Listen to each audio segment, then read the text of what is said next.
This video by the Edmonton Arts Council is meant to assist artists through some of the specific concepts and terms used in our application processes. In this video, we'll talk about how some artists address the challenge of a project budget that can't be covered by the money from one project grant. Sometimes you have a clear vision of how you want a project to proceed and realize that this one grant from the Edmonton Arts Council isn't going to meet those needs. This is a common situation. Many artists will instinctively start adjusting their budget by paying themselves and other artists less, or nothing at all. We encourage you to explore other strategies. Many projects stretch over an extended period of time and involve different phases of work. This is easily illustrated in film.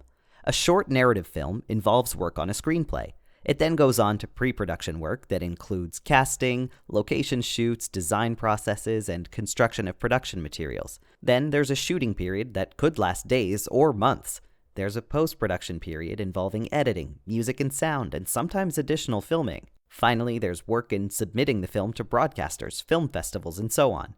One or more of these phases of work could be presented as a separate application to our granting process. Examine your project and look for ways to use one grant to pay for some of the work now and seek funding for future phases later. Keep in mind that an individual or collective may only receive one grant from the Individuals and Collectives program annually, from January to December, so later phases may need to take place in subsequent years.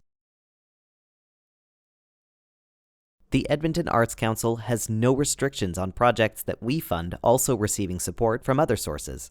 Such sources include the Alberta Foundation for the Arts, Factor, Canada Council for the Arts, Telefilm Canada, Storyhive Canada, awards and bursaries, employment grants, crowdsourcing, and sponsorships. It's often helpful to look at a variety of funding streams for a single initiative.